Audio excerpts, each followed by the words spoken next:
that means that it is Chief in the North with Seth, our fearless. You guys can actually see my finger this time when I point. He's over on this side with me. We are going to be talking about everything that's possibly known to the Chiefs right now. There's a lot of things to really talk about before training camp comes up.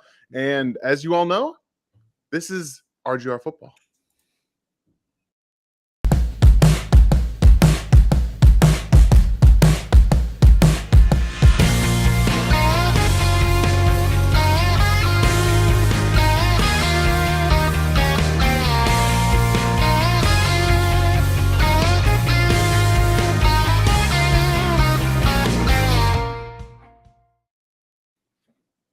Welcome back, everybody. If you didn't know, this is the RGR Football channel. My name is Daniel Harms. I will be your guide as we figure out what we're going to talk about on this wonderful Thursday. He is Seth Kaiser, the Chief in the North. How are you doing today, Seth?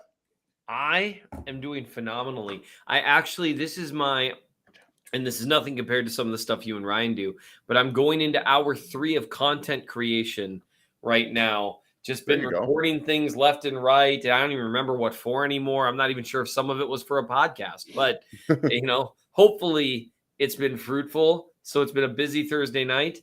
And that feels appropriate given that we are completely this is the dead time of the year. Yeah. This is like there's just nothing unless you count Baker Mayfield getting traded for a bag of potato chips and some used gum.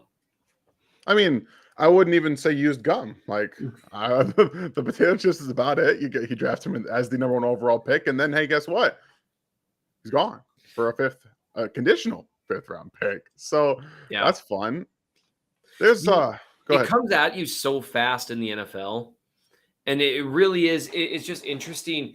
I mean, I don't even know if there's really anything to take away from this other than the idea that the NFL does come at you fast. Mm-hmm. Teams do interesting things sometimes. And the interesting thing to me, though, is like the league will move on from you extremely quickly. Mm-hmm. And as fans, I think we always expect for development to be somewhat linear, Yeah. And so if player X was here in year 1 and then he was here in year 2, we expect here in year 3, here in year 4, 5, 6, and then they hit like their apex at 29, 30, and then they decline. Yeah. And it's usually more like, you're here in year 1, then you're here in year 2, and you're here in year 3, 4, 5, 6. And I mean, and that's for good players. Yeah. It's just it's interesting because I mean, Baker Mayfield, someone texted me. They really hated that take. Baker Mayfield was on track to where people expected him to be maybe not a top 5 guy, but 6 to 10. Like they saw it going that direction, and instead just everything. And that was with an injury too. It's an unforgiving league. And it's just it's so I'm sorry. I've got to throw this one up there. It's exactly how it happens in Madden. How dare you say it's wrong? I think that one day researchers are going to look into how much of what people believe about the NFL is based around Madden. Because I know a lot of the things that I believe about the NFL are still based on Madden, and I've been doing this for 10 years, and I'm still just like, are we sure that that's not how it works? Are you sure I can't trade, 32 7th-round draft picks for 1 1st-round pick? Are you sure? Because it feels like that's how. Remember when the algorithm couldn't tell when you were being just a complete schmuck? Yeah. And then you'd like, well, if I trade away all my 6th and 7th-round picks, I'll gather a couple of 1st-round picks, and then I'll get, you end up with like 8 1st-round picks to build your franchise. I miss those days. They were a simpler time. But how's your week treating you? Oh, it's, busy, lots of content, lots of stuff going on. Obviously, we've got nothing in this season for the Chiefs yet so far. So we're trying to find things to talk about and build more film and talk about what happened last year, how we can project it to this year, which is always difficult considering changes so ambiguous from year to year. It's really hard to tell exactly what's going to happen. But, as is life, like that's just how it is. How's it going, Julian? Thanks to have you in here. Nice to see you. Nice to see everybody in here tonight. It's a Thursday, July 7th. The one thing that I want to get to before we get into anything. I had this question I want to pose to you. Okay. What's more likely to happen this season? Because I think these are two things that I think people are interested in knowing. Is the defense in total scoring going to finish top 15 or Patrick Mahomes throw for 5,050? What's more likely to happen this season? 5,050 and 50 or top 15 defense. What kind of top 15? In scoring. Just in scoring. Just in scoring? Just in scoring. 5,050's happened like twice. Yeah. Or 3 times, something like that. Yeah. The fact that I'm agonizing over this decision. Exactly. That's why I wanted to ask. Wildly concerned I am.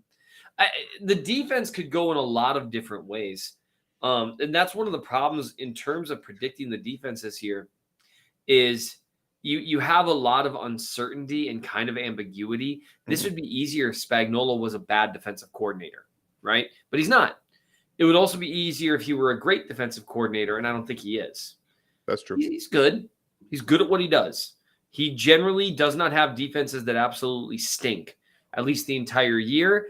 But it's worth noting that throughout his time with the Chiefs, his defenses have not been – they've been average to the low end of average. Mm-hmm. The one year they had a slightly above average defense, they won the Super Bowl. So I think the Mahomes thing might be more likely just because I have a hard time seeing them having a significantly better defense than they had as a whole last year. I don't know. Which one would you put your money on? For me, I'm going with Mahomes, and that's only because I'm more of the idealistic nature that he's going to improve this year based on we expect him to continue to improve. That's kind of hard to imagine and fathom with Patrick Mahomes. But I do think that the subtraction of Tyreek Hill will force him to be a better quarterback. And I think that can only make his stats better. And I know that when he came into the league, the reason he threw for 5,050 was because the team said, hey, we're still going to play a bunch of single high. And we're just going to let you throw the ball downfield. And he did whenever he wanted to. But he was like, it was like, okay, I guess. Right. So I'm going to be interested to see how that goes. It's going to be a little bit different. Obviously, it's going to look different, but I do think he can still accumulate the yardage totals. And again, if the run game continues to struggle in terms of producing touchdowns, he's going to have to find ways to do that. So I would put my money on that. I just, like you said, both of us don't have the highest ceilings and outcomes for this defense this season. Right. So I'm curious about that. And I want to go into that. I did want to add for people that are in the comments, if you want to ask a question, I mean, it's the off season. Treat this like a mailbag type thing because I've got some things I want to talk about, but we actually have time to maybe get to some questions. Yeah. Make sure to do one of two things. If you want to make it stand out a little bit, put question marks at the beginning of it. Always help. If you really want to make you know what? We're going to start with this one. If you really want to make it stand out, either ask about Mike Maslowski in 2003 or in the alternative, you can use a super chat. Obviously, that helps fund what we do on these evenings. I would never pressure you for your money, but I'm going to assume if you don't do a super chat that you hate Dan and Dan's daughter, who will undoubtedly appear tonight. And why would you hate her? It's a big no-no. Beautiful. What is wrong with you? No, I'm kidding. I'm sorry. So I'm going to get to this question here in a minute. So what is it about the defense that makes you so uneasy? Because I have my reasons. I'm curious if yours is the same. So here's what I want to do. I'm going to say 1, 2, 3, and then say the thing I'm worried about. Okay? Go for it. I want you to say it at the exact same time as me because I'm curious if we say the same thing. Okay? You can tell it's July, by the way, because I'm doing ridiculous things.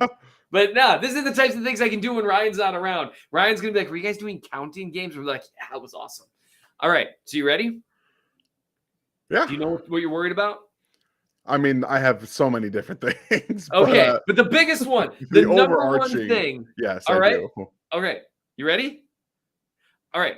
1, 2, 3. Pass rush. What'd you say? Youth. I can't believe we didn't say the same thing. Man, I'm so disappointed in the result of that. That would have been a great moment had it been the same thing. That was number 2, by the way. Well, it is. Here's the deal. They're relying on, at the very least, That is so cool. No, I'm sorry. They're relying at the very least on 2 rookies at the very, very, very, very least to play starting Yes. full-time roles. That's a lot. That's a lot. You got to remember, that's 2 of 11. And these aren't like, it's not like they're like, being hidden as like a third linebacker. Yeah. These are like your defensive end and your corner. Your corner, one of your top corners. That's tough. I also think they're going to ask for Cook to play a large role. Chanel, I'm curious about. I mean, they might ask one of the other corners to play a large role. That's a lot. So do you think it just might be problematic acclimating to Spag's system or just normal rookie stuff? I think we know that, at least from reports from veterans in this defense, that the defense is hard to learn. And you have, like you said, Nick Bolton, who's stepping into his first year as a full-time starter. He's going to be the green dot. It's going to take some getting used to. I know he was good as a linebacker last year, but it's going to take time to get used to. Making sure you line up yourself properly and everybody else is very important. Again, youth with your third safety, because we know Spags wants to run the majority of his snaps in third safety sets to rotate them down. You have Karlaftis, you have McDuffie, you have a lot of inexperience and youth in a defense that requires people to know where they're supposed to be. As we know, Dan Sorensen famously last year had no clue where he was supposed to be for a guy who's been in the league forever. That was so weird. And I really think, and I could be wrong here, I haven't talked to anyone on the Chiefs defense about this. I'm genuinely curious because Sorensen's a guy that his teammates respected him. There was he seemed to be a well-liked guy, was generally a smart player for most of his career. And then last year, he just had no clue where to be. And I think that's when you see a player who didn't have a step to lose 2 or 3 and start to press, you see how much of a mental game the NFL is. And if you lose just even a little bit up here, and I'm not talking about the fact that my hairline, I really do think it's receding. This is terrible. Yeah. And so see, but you're a big dude who's in shape. You can be chubby or you can be in shape. I'll tell you that. Well, the 37-year-old in the room thinks so. So I think you see what happens when someone loses a step that they couldn't lose and then starts to press. And that's how much of a mental game the NFL is. You really have to be reacting to things in a split second, because if you're wrong for a half second at the NFL level, there is a receiver standing wide open in the end zone. I have to take this question. Go for it. So thank you, Red Hood Chiefs. Seth, when are you going to do the infamous rant about how the Chiefs would have won the Super Bowl in 2003 if Maz hadn't gone down with injury? I may be in the minority, but I agree with you. Look, I'm Googling right now, Chiefs 2003 season. I'm going to show you something. You're not going to believe this, but first of all, I'm saying a fact. This is not an opinion. It's a fact. There we go. Which anytime someone says that, they're about to state an opinion. The 2003 Kansas City Chiefs had Mike Maslowski not gone down with an injury, win the Super Bowl in 2003.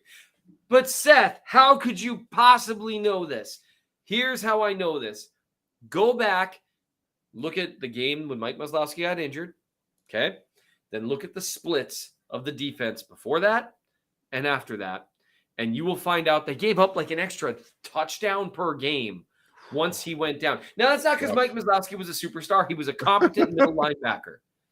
But he was a smart player who, based on what it's been hinted at to me, did a lot of the mental work for the defense that year, which let me just double check to make sure I have it right. Because you might say, Seth, I don't really know if that could be true. I mean, isn't it the defensive coordinator's job to do the mental work on the defense?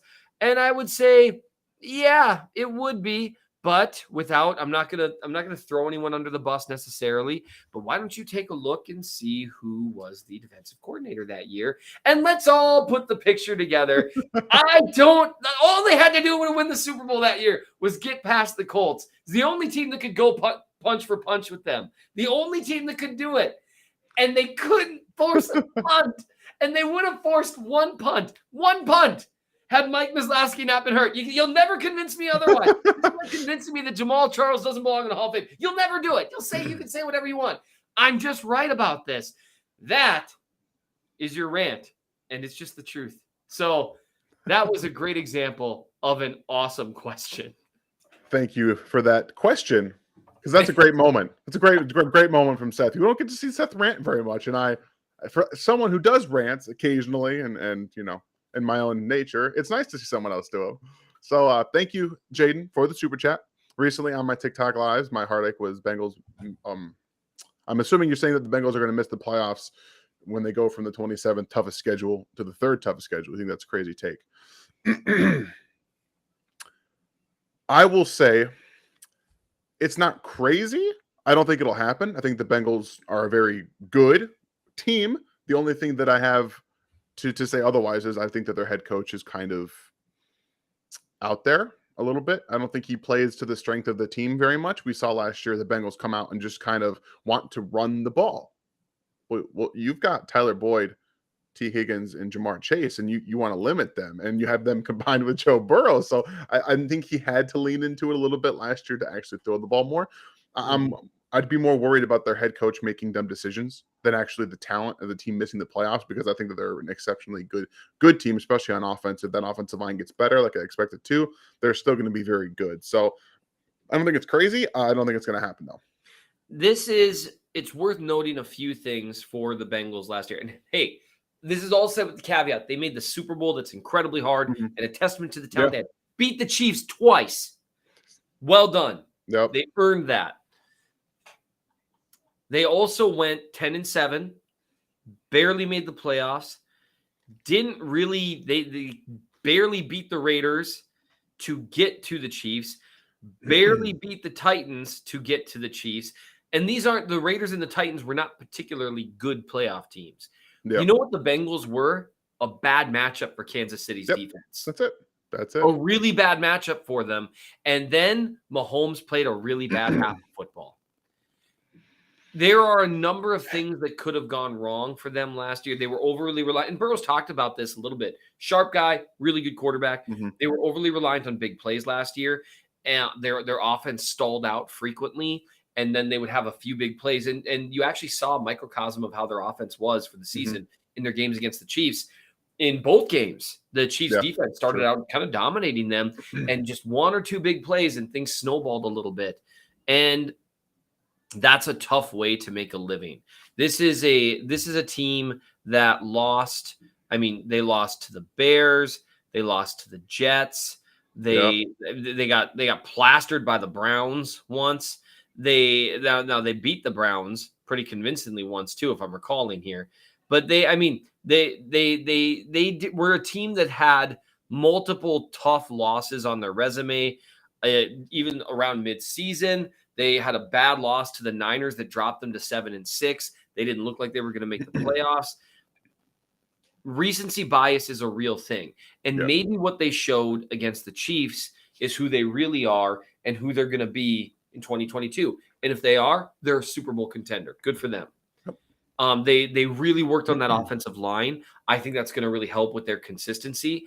But you hit on some stuff with their coaching.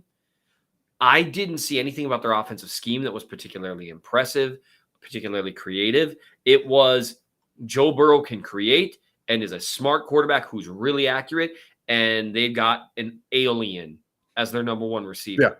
And they have a couple of other really good receivers too, but an alien in Jamar Chase. Jamar Chase is nuts. And maybe their talent is so high on offense, it's not going to matter, but their defense wasn't particularly good either. No. And it's like, well, yeah, but they shut down the Chiefs in the second half. Yeah. All it took was Mahomes playing like crap, Tyreek Hill dropping two passes that he really should have caught, Travis Kelce dropping another one that he should have caught. And yeah, they shut them down. But that's not a defensive talent thing. That's the other team stunk, and the Chiefs stunk. And so, again, they earned everything they got. But if you look at the entire body of work, we tend to view players and teams through the last thing we saw them do. Their entire body of work in 2021 wasn't nearly as impressive, and that includes in the playoffs, as what they did against the Chiefs. So we'll see. And you know what? Hey, they gave the Rams everything the Rams could handle in the Super Bowl. Yeah. And so there's a really high variance of outcomes for them. But we tend to do the same things with teams we do for players. We do this natural progression thing. We'll see. Maybe they will. Burrow's been a winner everywhere he's gone. And so we'll see. But there's a question there at head coach, and there needs to be a step forward taken there.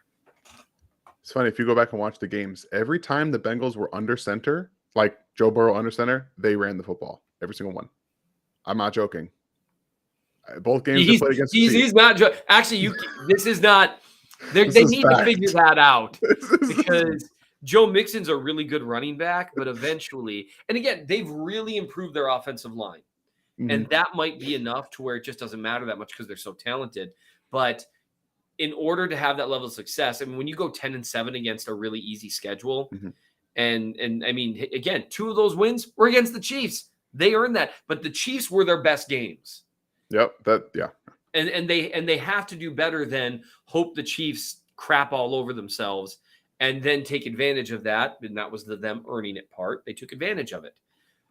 But you can't count on that. What if Mahomes sees Hardman coming wide open on what would have been probably like an 80-yard touchdown? Yeah. Then what happens? Do the Chiefs keep pressing? Do all those same things? Is it enough? Do you even reach overtime? So they've got a lot of questions to answer. And is some of this sour grapes? Probably a little. But at the end of the day, you really are who you are throughout the entirety of a season, not just in what you are in one half of one game. I'm with you. Thank you for the question, Jaden, that sent us into a nice little rant about what could have been. Appreciate that. So let's talk a little bit about what today has kind of been about. Robert Quinn has been brought up as a possible trade target for Kansas City. Yes. As we know, defensive end, pass rush, it's kind of a really big need for Kansas City right now, depth-wise, experience-wise, and talent-wise, if we're being very honest with ourselves. So when it comes to Robert Quinn, this is would essentially be a 1-year rental, as most of these players in their older times will be. Let's see. Let's check his age really quick because he's 32 years old, so he just turned 32. That's not terribly bad for a veteran, especially a guy coming off an 18.5 sack season. I mean, okay, that's pretty good if you look at what the Chiefs have behind Frank. I mean, but actually anywhere, not behind Frank Clark. I think that Robert Quinn, as a designated pass rusher, would probably be the best pass rusher on the team, period, bar none. Probably. And that's important. The Chiefs are at a point, and we've talked about this almost ad nauseum in terms of how last year went down, but it's still true. Anytime you add Melvin Ingram, and this is don't take this as a pot shot at Melvin Ingram, who's a good football player. Yes. But if Melvin Ingram comes to your team and is a revelation for the defensive end spot, that means you had problems. And right now the Chiefs are at problems status. Yes, they are. Because you're basically hoping that Frank Clark is something that he hasn't been in 4 years. And then you're hoping that a rookie will be something that very few rookies are. And I like George Karlaftis. I like him a lot. I like his college film. I think he's going to do well for a rookie, but well for a rookie is like average pass rusher.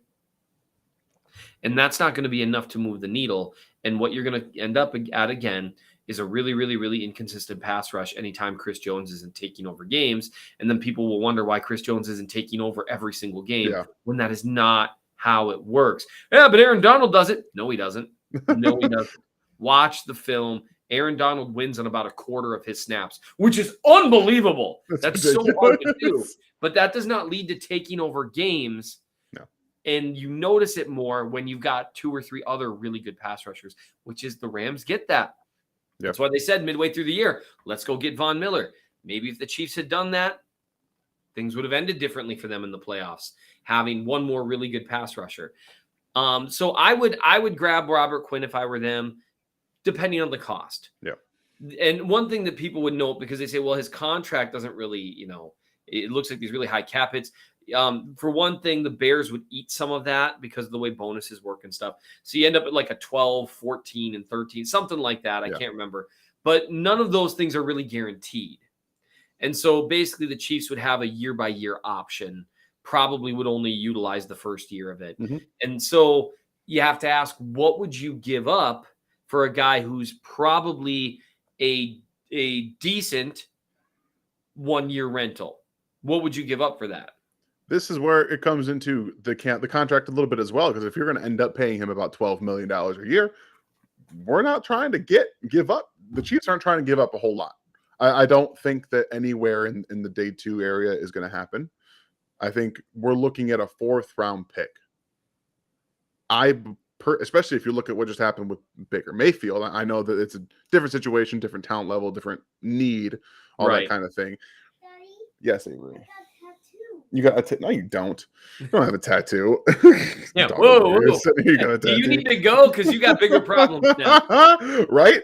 Just drop a bomb on me, Avery.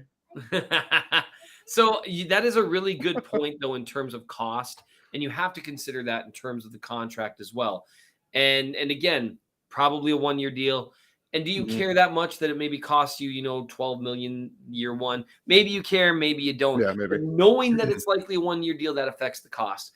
One thing that the Chiefs might take into account, they've got like 11, 12, 13 draft picks next year. Yeah. That might make them a little more willing to part with one, especially considering that this year they stood pat a little more, and even traded back once, trading up once, and picked a ton of guys. Are they going to say, we need to pick another 10 guys next year? Maybe not. And maybe that's where you end up being a little more willing to, because their need is dire. Yeah. Because they need so many things to happen. And hey, maybe Colin Saunders finally breaks out. Maybe Tershawn Wharton finally breaks out. Maybe something unexpected happens. Maybe Karlaftis is uniquely good for a rookie. It happens occasionally. Maybe Frank Clark recaptures something. Robert Quinn is actually an interesting example of a player who, had some peaks early, and then he was kind of for a while, and then suddenly had a few years of peaks again. It can happen. Yeah. It's unlikely, though. And when you're banking on multiple unlikely things to even be decent at rushing the passer, that is a problem. So I honestly, you said, you're talking maybe a 4th round is the most you go. I might, and I kind of just like the symmetry of it, because his contract is a year-by-year option, and because their need is as desperate as it is. I hate the idea of wasting any year with Patrick Mahomes, obviously, but also with Travis Kelce. Mm-hmm. I don't know how many years of elite Travis Kelce have left, and that's going to change things for Mahomes, because Travis Kelce is a first ballot, walk in the door, first year eligibility Hall of Famer. And maybe he keeps doing it for 3 more years, 4 more years, 5 more years. Maybe he doesn't. And for me, the Poles pick, it's basically free money. It would be the equivalent of, I'm walking down the street, and you, Dan, because you're such a good man, you're walking by me, you see me across the street, and you're, hey, Kaiser, and you form a paper airplane out of a $100 bill, and you zip it my way, and I catch it, and I'm like, awesome. And as that happens, the ice cream machine comes by, and I say, hey, I love ice cream, and all these kids around me love ice cream. Ice cream for everyone. The $100 bill is gone in moments.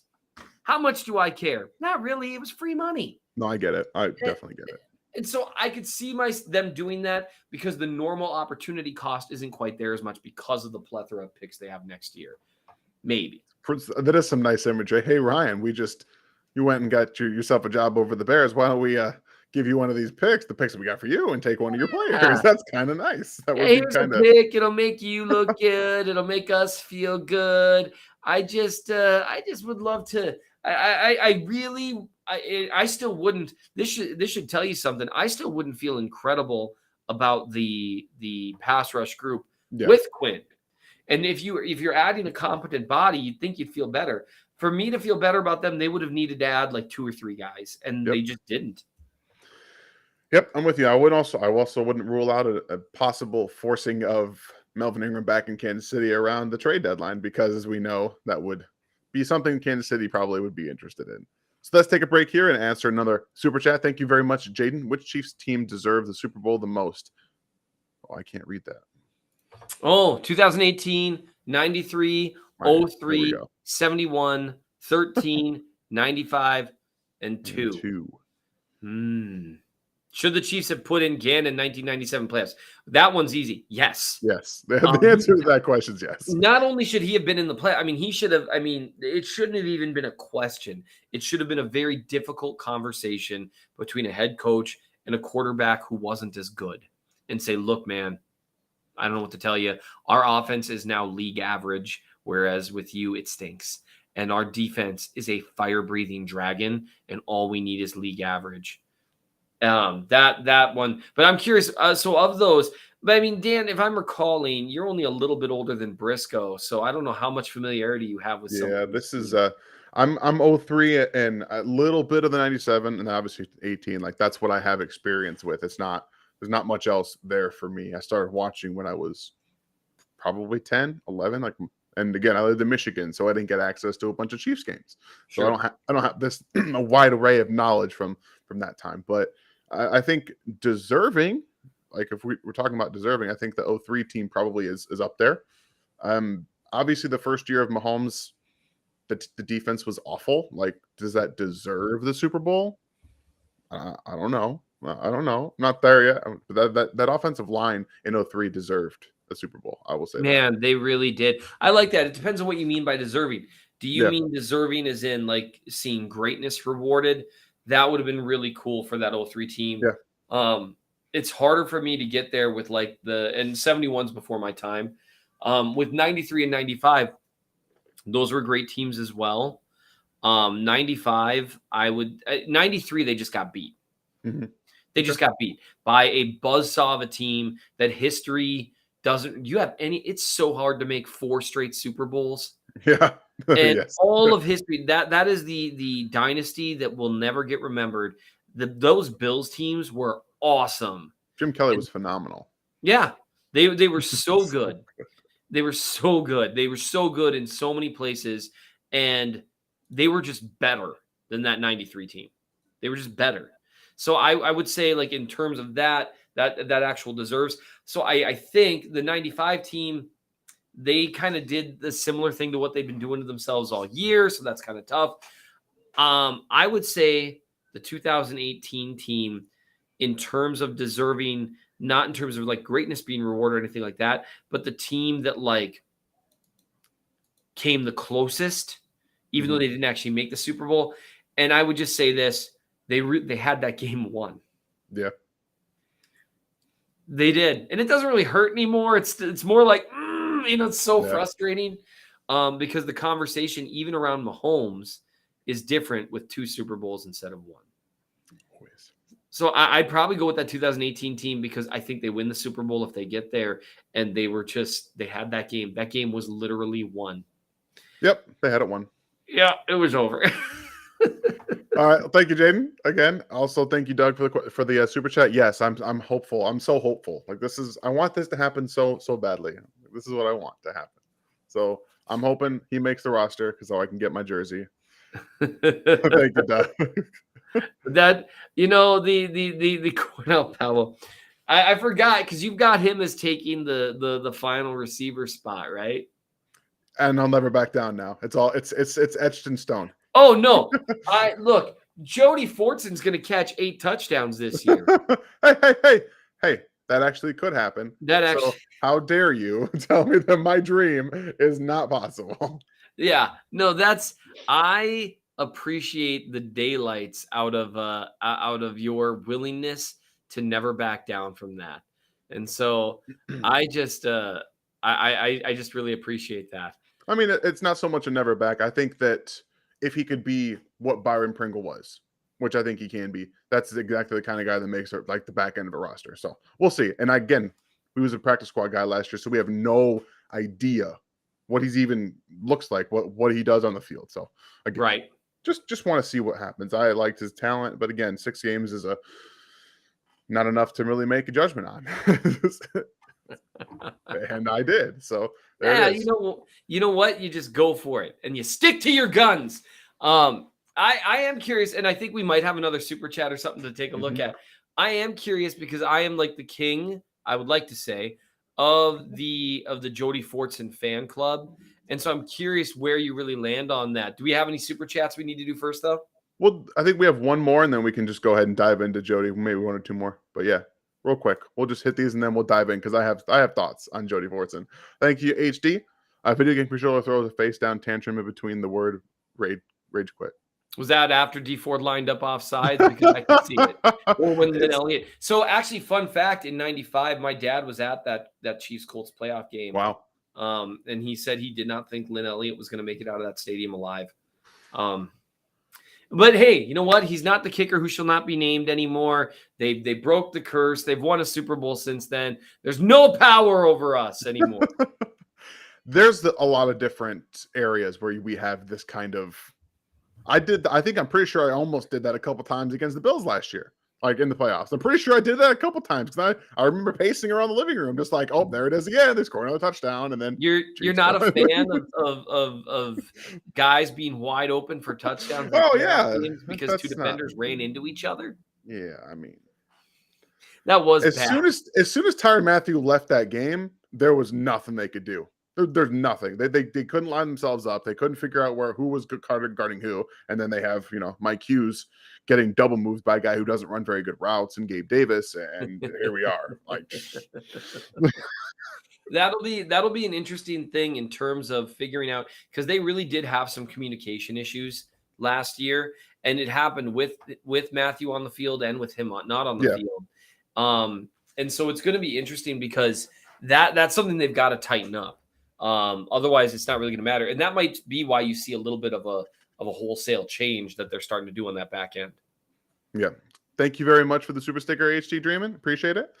And Doug, once again, thank you very much. We appreciate you always coming in here supporting us. Again, thank you. And I'm sure that Liz and Seth also appreciate you. That's not any time overstated. So, Jody Fortson. If you guys missed it, not only did Seth do an article on Jody Fortson, what he can bring, I did a whole video about what I think that he could bring, including the 13 personnel packages that could actually open up the offense. I think it could be a very interesting dynamic because you can do so many different things out of it. But I truly think that and this is kind of a little hyperbole because it's not like I think he's the key to having the offense because it's not. Patrick Mahomes is. But what he brings from the snippet we saw last year. Again, this goes back to 13 personnel, guy who can line up out wide like Travis Kelce, but can bring a different element because he can run block. He can pass block a little bit too. I mean, we saw that last year. And in multiple games where they brought that 13 personnel package out, they could max protect. They had just Tyreek and Travis Kelce running routes against the Eagles' entire secondary, 7 guys on the field. And they were just like, oh, we're still going to get open. You can have Jody Fortson line up, and Mahomes is showing some trust in him, throwing him some jump balls down the field against the Commanders. So I personally think that him being on the field and having this personnel package and the multiple 12 personnel, because we know that Andy likes 12 personnel. We know he does. He wants to run a little bit more of it, not so much of it. He still will stick to 11, but 12, you have 2 tight ends you can trust. I think Jody can be that guy, especially if he's back to full health in training camp. We're going to get to see how far along he is, but he is a cog in this offense that could really make a difference. I think so. Here's a way that I would say it with Fortson. First thing is you have to acknowledge that, he only played 54 snaps in 2021. Yeah, exactly. Incredibly small sample size. I would note that we do know a little more about him because he did play extensively in preseason in previous years, didn't quite make the cut. And the other thing I would say we know is that his role was increasing with the team. Yes. Before he got hurt. And the other thing we know is that in 54 snaps, he made more plays to stand out than Noah Gray did the entire season, or Blake Bell did the entire season, or both of them combined did the entire season. Correct. Now, does that mean Jody Fortson is going to be, a 1,000-yard receiver or a replacement for Travis Kelce? Almost certainly not. Yeah. He does have a little bit of stiffness in his change of direction that I think this far into his career isn't super likely to change. No. And so he's not like a Kelce replacement. When Kelce inevitably goes downhill, which again, I'm hoping isn't for another 2 or 3 years with the way he plays. So I would say with Fortson, what my hope would be for him is filling a niche. And that's what I think you're kind of talking about, is this idea that he can fulfill a certain role and be, 10% better at it than Cyrus Gray, than maybe Blake Bell, where he can take those quick outs from kind of the H-back spot, which is where their third tight end plays much more often than in line. They're much more often lined up essentially as an H-back than they are as an inline blocker, and the role is similar. He can take that quick out and take it for 9 yards instead of 4. Yeah. He can catch contested passes in a way that Bell and Gray haven't shown that they can. So maybe through that, you gain a little more trust. You put teams in a bad position when they put you one-on-one, and maybe you become a guy who catches 30 to 35 passes for, 300, 350 yards and 5 to 8 touchdowns. And that is a much larger impact than the statistical impact is here. But schematically, an impact in terms of what other teams have to account for can be much greater because it alters personnel groupings, it alters play calls, all that stuff. And we know this is what's interesting to me is people are more bullish on, say, on rookies that have never stepped on the field than they are a guy that has shown that he can play. And that's the difference in what we know about Jody Fortson now versus what we knew this time last year is now we know the stuff that we saw in the preseason does translate onto the field. Now does it translate into a larger sample size? So I'm curious. You can actually check that out, the Chief of the North newsletter, bit.ly/Seth really hates money. You can check that out. He's one of I've been on the Jody Fortson hype train since 2019, and seeing him finally make the team last year was so gratifying. And getting injured, that stunk. His role was growing, and he's got very good hands. Yes, he does. I think it was very obvious. Big catch radius, really nice hands, and that's a big deal. I see a question. It's not a super chat, but it's one that I have to address. Okay. And it's probably going to make some people mad how I address it, and I'm going to apologize in advance because some people aren't going to like what I have to say here. I don't think anyone that's watched me long enough now knows the answer to the question. They know the answer to this. So who am I picking? Jamal Priest or that beautiful Nigerian man that destroyed? Love Christian Okoye. Love Priest Holmes. Excellent running backs. Jamal Charles is in a different league than those two. Statistically speaking, Priest Holmes is in the same league, at least for 3 years, that Charles was in. But the manner in which those yards were acquired was not the same. They just weren't. And I've written about this a ton. Jamal Charles did more with less. Because now we can look at things like expected yards based on the blocking and positioning of defenders. Priest Holmes had some of the best run blocking in the history of the league. He did a great job taking advantage of it, was a perfect fit for the system, a really good running back in his own right, a really good running back, really, really good. Yeah. Jamal Charles is one of and I will die on this hill, one of the greatest runners to ever live. And the only reason more people don't know that or realize that is because of counting stats, because of a couple of ACL tears, and the fact that, his first couple of years in, he didn't get the ball quite as often as maybe he could have. That would have increased those counting stats. That's a bummer. And he got really robbed 2 full years of injury. And then in the latter stage of his career, it got cut short because of injury there too. And I think that's a tragedy because I think he is one of the best runners to ever live, similar to how I think Eric Berry, had he not had just god-awful luck. Yeah. We actually, I've been thinking about writing about that at some point. I don't know if I'll have time, training camps, but I would love to write about that. Like someone like Eric Berry, it's easy to forget how incredible he was at his peak once after like the first couple of years where he kind of figured out the coverage aspect of things a little more consistently. He was a guy who could cover virtually any wide receiver or tight end while playing. He could do literally anything on the football field. It was unbelievable. He had the leadership of just off the charts. Like Jeff Allen tweeted about him the other day. He said best leader he's literally ever been around. But anyway, Jamal Charles is similar to that in that at his absolute apex, there was not a better player alive than Jamal Charles. And so it's got to be him. And any chance I get to answer that question, I have. Yeah, I think all I'll say is I think that Jamal Charles is one of the most physically gifted players in league history at the Yep. running back position. Like, I think if you watch the way he played the game, how he could change his running style to fit not just the game, but the offensive line in front of him. That's one of the most underappreciated parts of his game. He doesn't get credit for being a bulldozer at times, but also a guy who could just make everybody and their mother miss and then take it to the house. Like, he's one of the only guys that could have done that at the time. And just, Yep. I can still see his second ACL tear, the non-contact. I can see it in my mind, and it's one of the most Yeah, against the Bears. heartbreaking. Yeah, it's one of the most heartbreaking injuries I can remember, and I feel so bad for him that he didn't get to fulfill his potential in his career. But love the man. It's always going to be Jamal. Mm-hmm. Man, makes me sad. I like hearing other people wax eloquent. So I had another piece, and unless I know you've got stuff you want to talk about, but I recently summarized my Patrick Mahomes film reviews for 2021.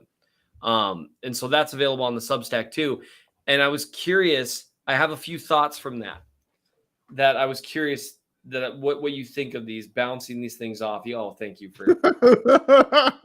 So basically, what I do after every game is I chart every snap, every drop back by Mahomes, and I chart it for things like, plays where he created yards, where the play fell apart around him, either with his feet or with his legs. And this isn't the same as like a quarterback designed run, right? That's a different thing because that's the play design is made to make that work. How many yards he created, whether he created touchdowns. I call them franchise throws. I think PFF calls them big time throws. Yes. You're talking, you know it when you see it, a 20-yard out from the opposite hash, something crazy like that, or a crazy throw to pressure. Accuracy of throws, multiple reads, times he was flushed out of the pocket, drops, what that cost him, potential interceptions, basically things, missed open receivers, things that actually quantify quarterback play as opposed to the offense, which are counting stats. So something that I thought, so I did all this. It's on the website. Check it out if you want to. But I came away with a couple of interesting things because one of the things I did, I averaged the numbers, but I also looked at it on a game-by-game basis. And I'm just going to give you a couple of fun facts and what you, Dan, might take away from it, because I could tell you what I take away from it, but then you wouldn't have to read the Substack, and I'll probably tell you some stuff anyway. So let's say happy feet snaps. Let's start with that. So those are snaps where Mahomes had a clean pocket, right? Yeah. And bailed essentially when he didn't need to. Now that's different when, like, if everyone's absolutely covered and he tries to create a new throwing lane or lure defenders towards him. He loves doing that, and it's hilarious. But I mean, genuinely bails out of a clean pocket, drops his eyes, gets panicky feet. Did you know that in 2021, the 3 worst games that he had, 3 of the 4, all came in weeks 1, 2, and 3. What do you take from that? That is probably the least surprising thing you're going to tell me. I'm going to be honest. That's. I'm trying to blow your mind here. It's a brand new offensive line. He had no idea what to expect, and that's natural for a quarterback, especially with the left tackle who I'll be very generous as I can. He's not near the athlete that he had at left tackle before that. Right. Not near. He knew what to expect out of his blind side from Eric Fisher, at the very least. No idea. And it was very obvious early that he might have to get out very quickly because Orlando Brown was still adjusting to the scheme. He does let some speed rushers around the edge at times quite quickly. So that's not all that surprising to me at all. Yep. And it's also one of those things where style matters. Yes. You rarely saw Mahomes escape through the B gap on the left side when Eric Fisher was the left tackle, because Fisher, when he got beat, it was inside. Right through him. Yep. And you can't escape through the B gap like that. He'd be running right into the rushers. With Orlando Brown, if you go back and watch the second half of the season, especially, Mahomes was consistently, because he figured out drop back, see kind of where things are going with Brown. But generally speaking, that B gap was wide open because Tony was usually just doing his thing. And so he started escaping through that all the time. Wouldn't surprise me if they designed some stuff around that this year. because guys just don't beat Orlando Brown that way. And so, all right, I agree. And it's actually kind of interesting. You don't see you've got 5 happy feet snaps against Cleveland, 4 against Baltimore, 5 against the Chargers, and then you don't have another game with 5, not even the Tennessee disaster, until the AFC Championship, where he had 5, all 5 of them in the second half. All 5 of them. It was a bizarre performance. One day when he's retired, hopefully someone can sound, dude, what happened? Like, genuinely, I think that's one reason there's a lot of conspiracy theories around it and stuff, is because it was so like out of character. Off the wall. Yeah. Off the wall. So here's the other interesting thing. Or here's an interesting thing. I chart missed shots, which is receivers who come open within the progression of the play, that based on how I'm seeing the play, he should have seen. This is not, you see this all the time. Someone will take a screenshot of a quarterback, halfway to the receiver. It's like, well, that guy's open. It's like, well, that's because the defense was converging. They follow. Defenders are crazy fast in the NFL. And the minute the quarterback starts his throw, they start converging. And you can't screenshot that anymore. That's not what the coverage looked like when he started the throw. That's what matters, right? And so actual missed receivers, he actually cut down on that to a large extent this year, except in 2 games. In 2 games, Patrick Mahomes had 12 missed shots. 2 games that I charted. The rest of the games combined, he had, 2, 4, 5, 6, 7, 8, 9, 10, 11, 12. Half of his missed shots came in 2 games. If you were to guess what 2 games those were, what would they be? That's a tough one. I would say week 5 against the Bills would be one. No. You were close. 2 weeks later, Tennessee Titans. Okay, that makes sense. They struggled terribly in that game. Worst game of his career, because it was like beginning to end that game. 7 missed shots that game. His average for the season, for the entire season, was 1.1. Yeah. He had 7 that game. And then the AFC Championship game, yeah. Guess how many? He had 5 missed shots. Guess how many were in the second half? All of them. 5. 2 of them were on one play. Man, no one is going to tune into the live stream next week. They're like, Kaiser, what are you doing? We know. And in that one play, it was in the end zone at the end of regulation. Yeah. You have to laugh eventually. You see this office that I'm in? This is an office where I work as a child protection and domestic assault prosecutor. Sometimes you have to laugh or you'll cry. Trust me on that. Yeah, that's very true. At this point, it's almost funny to me because it's so bizarre. This is a really good question, and that I want to, as we kind of talk about this stuff. I don't have the number of missed shots per each receiver, but I can tell you that one thing that I do notice is that you rarely see Hill or Kelsey, which I'm guessing is what you would be starting to get at there. I think what you saw with Mahomes at times last year is almost an acknowledgement on his part that their third option and their fourth option and fifth option just wasn't someone he trusted. You saw a little bit with Byron Pringle at times, but he just couldn't get anyone that he consistently trusted. Right. And so you'd see a little bit of zoning in, despite, Hill's agents claim that, he wasn't utilized enough or whatever. He was locking into Hill at times. Yep. And he was locking in Kelsey at times, usually with more success locking into Kelsey than Hill. Yeah, that's not surprising. Yeah. So here's the interesting thing to me. You see fewer missed shots and an increase in accuracy this last year. What do you attribute that to in terms of fewer missed shots and an increase in accuracy on a year that people look at as a down year statistically?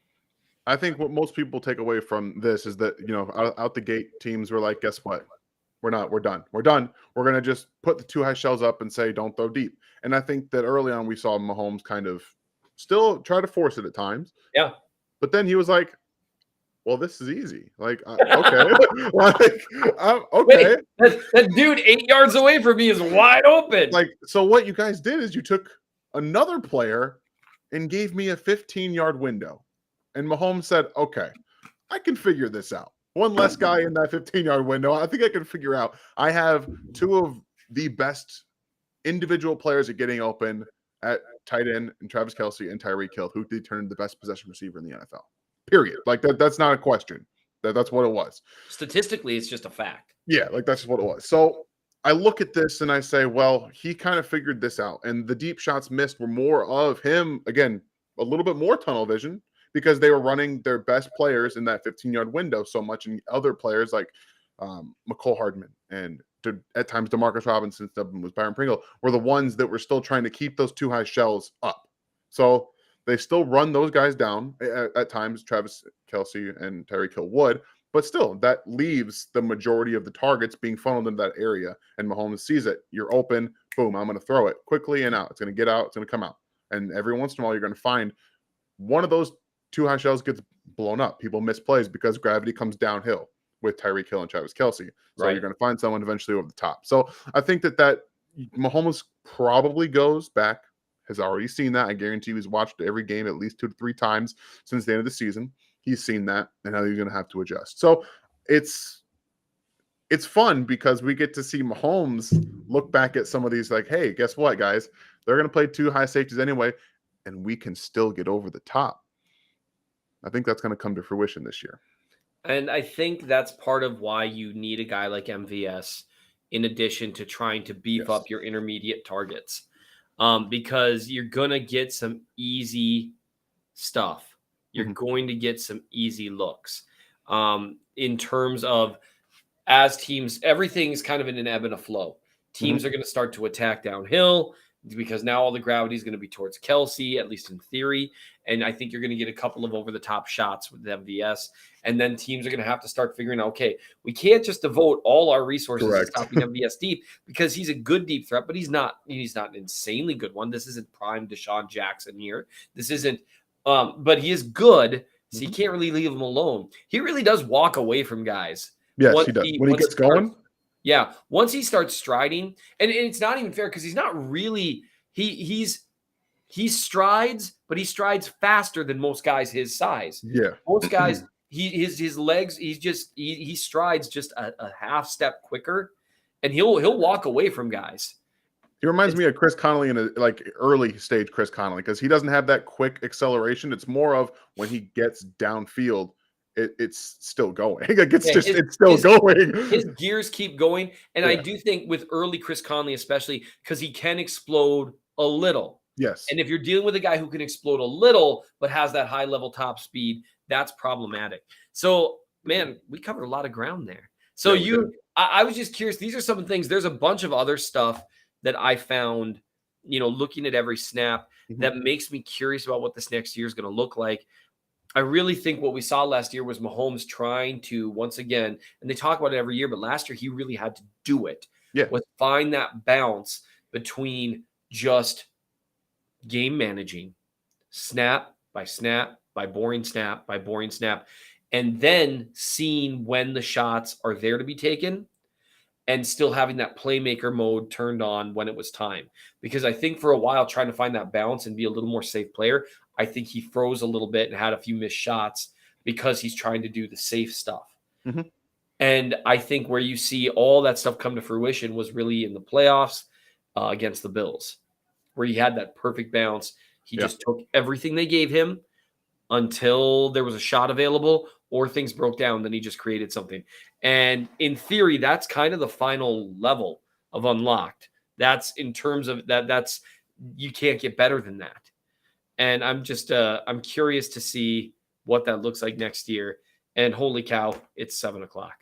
Yeah, time flies, man. It's always fun because you and I do tend to get a little bit more into the how the game unfolds a little bit more. As much as Ryan wants to, he can't watch the film as much as he would. So The two If you're guys that saying Ryan's holding us back, I agree. I mean, he's definitely not holding us back. So Ryan, don't Ryan's let been the holding me fact back that- for 8 years. This is nothing new. So yes, it's always a lot of fun because I do think that while we see it the same at times, you've got way more experience than I do in this area. You've been doing it a little bit longer. I am old. Like 10 years more than I have. So it's nice. I get to see how you chart, you talk about football, helps me learn. It's always a lot of fun. Well, you're very kind. I chart with a back brace because I'm so old. I mean, if you're old, I'm only like what 7 years away from that. So those are 7 very important years. I'm going to take advantage of those 7 years, not just with my little one, but with attempting to provide you guys with great content. So this has been fun. Thank you all for being in here again. Yes. Great support from the RGR family. You guys are the reason we do it. Otherwise, we'd just be a couple of guys losing ourselves talking about football. Now I feel like I'm sounding like Ryan because I'm pretty sure he said something almost along those exact lines every time that we have a show. But again, a lot of fun. Yeah. We're closing in. Okay, training camp starts this month. You get to watch new snaps of Patrick Mahomes playing football. It's going to be awesome. I'm so excited. It's going to be an awesome great season. We are in the very last month without football until March. Just hold on a little bit longer. Just a little bit. You can do it. You can do this. You can make it through. Enjoy the nice weather. It's even nice where I am right now. And, that's hard to do. Yeah, that's hard to do in Minnesota. But no, I echo everything you said, Dan. I just appreciate the daylights out of everyone joining us. You guys all rock. Do you want me to take us out? I'll take us out. Go for it. I just want to remind every one of you that it is and always will be a great week to be a Chiefs fan. This is awesome. And hopefully we'll see you all next week. Maybe Ryan will even work a little that night. Maybe he'll even join us.